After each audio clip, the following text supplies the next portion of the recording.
DCB മീഡിയയുടെ daily അപ്ഡേറ്റ്സിലേക്ക് സ്വാഗതം. ഇന്ന് ഫെബ്രുവരി 3 ചൊവ്വ. ഇന്നും തുടർന്നു വരുന്ന ദിവസങ്ങളിലും നിങ്ങൾ അറിഞ്ഞിരിക്കേണ്ട പ്രധാനപ്പെട്ട വാർത്താ അപ്ഡേറ്റുകളാണ് ഷെയർ ചെയ്യുന്നത്.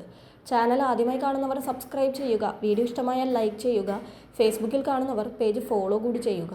ആദ്യത്തെ അറിയിപ്പ്, കുട്ടികളുടെ ആധാർ കാർഡുമായി ബന്ധപ്പെട്ട സേവനങ്ങൾ തടസ്സമില്ലാതെ ലഭിക്കുന്നതിന് നിർബന്ധിത ബയോമെട്രിക് അപ്ഡേഷൻ പൂർത്തിയാക്കേണ്ടത് അനിവാര്യമാണ്. 5 മുതൽ 7 വയസ്സ് വരെയുള്ള കുട്ടികളും 15 മുതൽ 17 വയസ്സ് വരെയുള്ളവരുമാണ് ഇത്തരത്തിൽ ബയോമെട്രിക് വിവരങ്ങൾ പുതുക്കേണ്ടത്.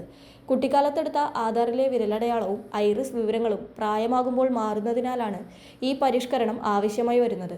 സ്കൂൾ അഡ്മിഷൻ, വിവിധ സ്കോളർഷിപ്പുകൾ, എൻട്രൻസ് പരീക്ഷകൾ എന്നിവയ്ക്കുള്ള വെരിഫിക്കേഷൻ നടപടികൾ തടസ്സപ്പെടാതിരിക്കാൻ ഈ അപ്ഡേഷൻ സഹായിക്കും. അക്ഷയ കേന്ദ്രങ്ങൾ വഴിയോ ആധാർ എൻറോൾമെന്റ് സെന്ററുകൾ വഴിയോ ഈ പ്രായപരിധിയിലുള്ളവർക്ക് തികച്ചും സൗജന്യമായി ഈ സേവനം പ്രയോജനപ്പെടുത്താവുന്നതാണ്. അടുത്ത അറിയിപ്പ്, കേരള കർഷക തൊഴിലാളി ക്ഷേമനിധിയിൽ അംഗങ്ങളായിട്ടുള്ള കർഷക തൊഴിലാളികളുടെ മക്കൾക്ക് 2025 അധ്യയന വർഷത്തെ ഉന്നത വിദ്യാഭ്യാസ ധനസഹായത്തിന് അപേക്ഷ ക്ഷണിച്ചിരിക്കുകയാണ്. കുട്ടികൾ കേരളത്തിനകത്തുള്ള എയ്ഡഡ് കോളേജുകളിൽ പഠിച്ചവരായിരിക്കണം. 2025 വർഷത്തെ degree, PG, professional PG, TTC, LTL, polytechnic, general nursing, B.Ed, medical diploma തുടങ്ങിയ കോഴ്സുകൾ ആദ്യ ചാൻസിൽ പാസ്സായ വിദ്യാർത്ഥികൾക്കാണ് ധനസഹായം. 2025 ജനുവരി 1 മുതൽ 2025 ഡിസംബർ 31 വരെ ലഭ്യമായ റിസൾട്ടുകളാണ് അപേക്ഷയുടെ അടിസ്ഥാനം. വിദ്യാർത്ഥികളുടെ മാതാപിതാക്കളിൽ നിന്നും നിശ്ചിത ഫോറത്തിലുള്ള അപേക്ഷ തിരുവനന്തപുരം എക്സിക്യൂട്ടീവ് ഓഫീസിൽ ഫെബ്രുവരി 16 വൈകിട്ട് 5 വരെ സ്വീകരിക്കും. അംഗങ്ങൾ ഫോറം ഇയിൽ അപേക്ഷ സമർപ്പിക്കണം. അപേക്ഷാ ഫോമിന്റെ മാതൃകയും മാനദണ്ഡങ്ങളും വിശദവിവരങ്ങളും www.agriworkersfund.org ലഭ്യമാണ്. അടുത്ത അറിയിപ്പ്, PM കിസാന്റെ 22ാം ഗഡു വിതരണത്തിനുള്ള നടപടികൾ പൂർത്തിയായി വരികയാണ്. ഈ മാസം, അതായത് ഫെബ്രുവരി മാസത്തിൽ PM കിസാന്റെ 22ാം ഗഡുവായ 2000 രൂപ എത്തുന്നതായിരിക്കും.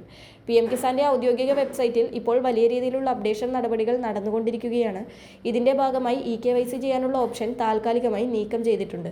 വെബ്സൈറ്റിലെ സാങ്കേതികമായ മാറ്റങ്ങൾ പൂർത്തിയാകുന്നതോടെ ഈ ഓപ്ഷൻ തിരികെ വരുന്നതാണ്. 22ാം ഗഡു വിതരണം ചെയ്യുന്നതിന് മുന്നോടിയായി സിസ്റ്റം പരിഷ്കരിക്കുന്നതിന്റെ ഭാഗമായാണിത്. സാധാരണഗതിയിൽ ഏതാനും ദിവസങ്ങൾക്കുള്ളിൽ തന്നെ ഇത്തരം അപ്ഡേഷനുകൾ പൂർത്തിയാകാറുണ്ട്. അതിനാൽ അധികം വൈകാതെ തന്നെ eKYC ഓപ്ഷൻ തിരികെ വരുന്നതാണ്. അടുത്ത അറിയിപ്പ്, ഫെബ്രുവരി മാസത്തെ റേഷൻ വിതരണം ഇന്നു മുതൽ ആരംഭിക്കുകയാണ്.